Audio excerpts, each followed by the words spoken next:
purpose of the EPI is to have our students learn about advocacy in Europe and therefore have them have an edge in getting jobs in the market, because we're an interconnected world economically, politically, and the more students learn about what's happening in Brussels in terms of advocacy, the better it is for them.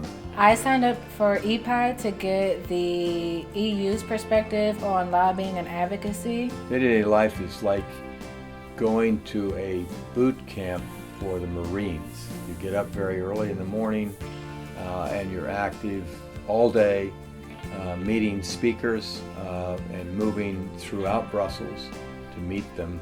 And each day we meet the best people in particular areas, from the Commission, the Parliament, from business, from non-governmental organizations, reformers, others, to tell us about what they do in terms of advocacy and advocacy reform in Brussels. I've learned a ton just in the past few days. The European system is fairly new.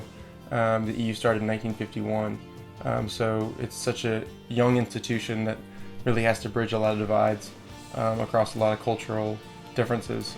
I still think it's really crazy to lobby for the EU as a whole, because even though it's often compared to the US is still only one country, it's one nation state, and the EU is lobbying on behalf of 24 nation states. And to me, the diversity of interests and needs and priorities is so diverse within a nation, let alone amongst multiple nations. I just think it's very interesting and complex. Well, some of the craziest things I've learned is that the attitudes of the Europeans about lobbying in the United States are sort of distorted. They think it's all about money.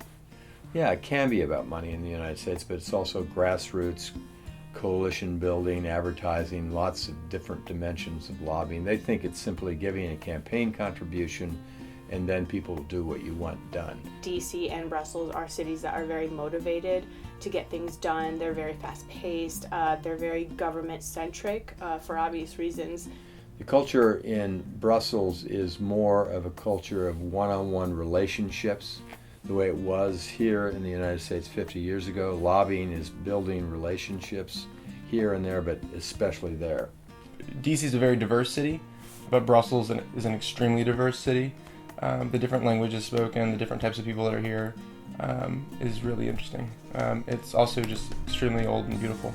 Being here during the World Cup is a pretty unique and special experience. I've never been in Europe during the World Cup before, so just seeing all the different countries and fans of those countries while watching the games is a pretty amazing experience. The biggest event I was looking forward to, honestly, was probably the Sunday dinner at Chez Leon, because it's where we all got together, got to speak to each other, and really understand why we were all there and get to know each other better. It has been an unmitigated success, I'd say. I feel like I've learned a lot thus far, and I'm looking forward to the next 2 days. It was so much fun to get to know everybody. We had such a great group, and Brussels is a really fun and amazing city. EPI is a great way for our students that want to get into the advocacy field to have an edge compared to other students. They take the Public Affairs and Advocacy Institute here, they take survey research, a variety of other things, they take courses from the School of Communications. But the one thing that many people don't have from other schools is this international dimension. And the biggest trading partner with the United States is not China, it's Europe. And so related to that is a lot of advocacy. So we're giving our students a real advantage by taking this class.